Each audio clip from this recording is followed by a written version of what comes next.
Magandang umaga sa ating lahat. Patuloy pa rin pong epekto ng tatlong weather systems sa ating bansa. Una na po dyan ay ang amihan or northeast monsoon na siya nakakaapekto pa rin po dito sa malaking bahagi ng northern and central Luzon, habang ang easterlies o yung hangin galing sa Pacific Ocean ay siya nagdadala pa rin po ng mainit na panahon sa malaking bahagi ng southern Luzon, Visayas, and Mindanao. Yung ating shear line o yung linya kung saan nagtatagpo po ang malamig na amihan at mainit na easterlies, meron pa ring epekto dito sa bahagi po ng central and southern Luzon, batin inaasahang mawawala na rin po pagsapit ng hapon. Base naman sa ating latest satellite animation, meron tayong mga cloud clusters along the equator, pero wala naman ito nakikitang epekto sa ating bansa at hindi nasa magiging isang low pressure area or bagyo. For today po, asahan pa rin ang makulimlim na panahon dito sa mga probinsya po na Aurora, Quezon, and Camarines Norte na siyang sasamahan ng kalat-kalat na ulan, light to moderate rains, and possible din po yung mga thunderstorms umaga hanggang hapon. Epekto po yan ng shear line o yung banggaan po ng mainit at malamig na hangin.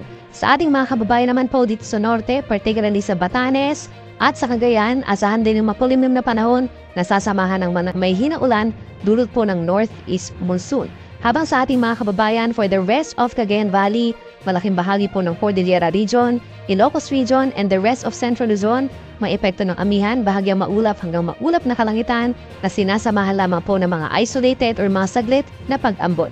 Sa ating mga kababayan dito sa Metro Manila, natitirang bahagi po ng Calabarzon, rest of Bicol Region, at malaking bahagi po ng Mimaropa, bahagyang maulap na kalangitan ng iiral. So minsan kumukulib din po yung panahon, but then nagpapakita pa rin si Haring Araw. At yun nga lang dahil sa easterlies, magiging mainit at medyo maalinsangan sa malaking bahagi nito, lalo na sa may parting Camarines Sur and Masbate. Sa Metro Manila po, temperature natin is mula 23 hanggang 32 degrees Celsius, habang nananatiling malamig po sa Baguio mula 14 hanggang 23 degrees Celsius.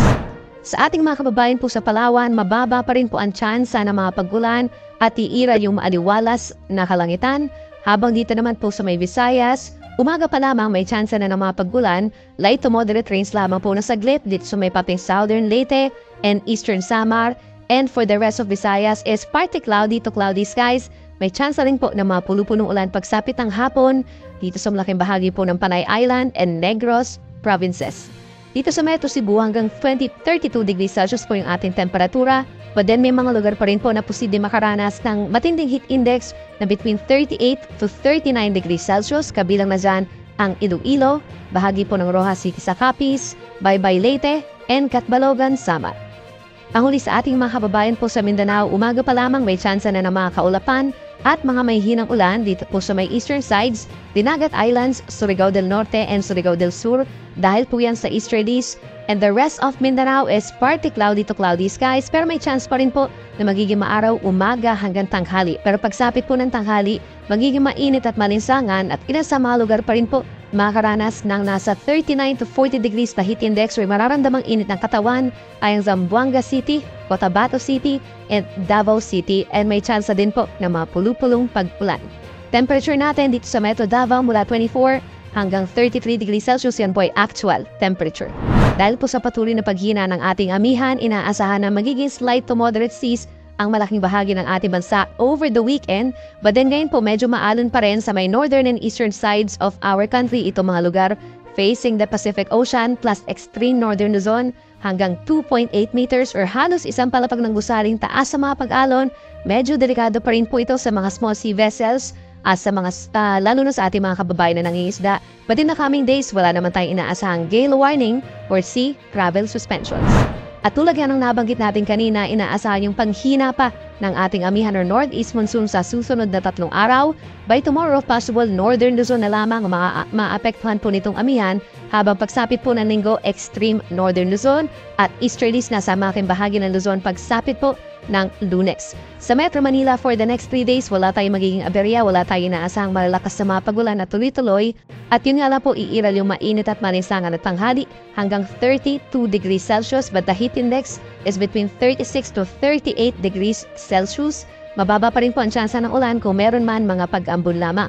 Dito naman po sa malaking bahagi ng Cordillera Region, kabilang na yung Baguio, sa mga mamamasyal po dyan for the next 3 days, meron lamang tsansa po ng mga mahihinang ulan pagsapit po ng hapon.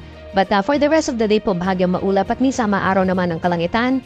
Habang sa Bicol Region kabilang ang Legazpi City, madalas na masisilayan ang Bulkang Mayon at makakaranas po ng bahagyang maulap na kalangitan for the next 3 days. Sa ating mga kababayan po sa Visayas, iiral pa rin yung mainit at malinsangang panahon, dulot pa rin yan ng easterlies o yung hangin galing Pacific Ocean. Ilan sa maapektadong lugar ng mga heat index po na nasa between 38 to 40 degrees Celsius ay ang paring malaking bahagi ng Panay Island, Negros Occidental at Samar provinces. Dito naman po sa Metro Cebu, mababa pa rin po yung tsansa ng mga pagulan, mga isolated rain showers lamang po pagsapit ng tanghali ng linggo. And then dito naman sa may western and eastern sides of Visayas, lalo na dito sa may Tacloban City, may tsansa po ng mga pagulan pagsapit po ng hapon at gabi ng linggo at Lunes. At panghuli sa ating mga kababayan po dito sa Mindanao, magiging kakulang pa rin po yung ating mga pagulan doon at makakaranas pa rin ng mainit na panahon, dulot pa rin po ng easterlies o yung hangin galing Pacific Ocean, bahagyang maulap hanggang kumisa nagiging maulap pa rin ang kalangitan for most of eastern sides of Mindanao, itong Caraga region and Davao region. For the rest of Mindanao is mostly partly cloudy skies or magiging maaraw naman for the next 3 days. At may kainitan pa rin po lalo na sa may Zamboanga City, Jensan, Cotabato City and Davao City.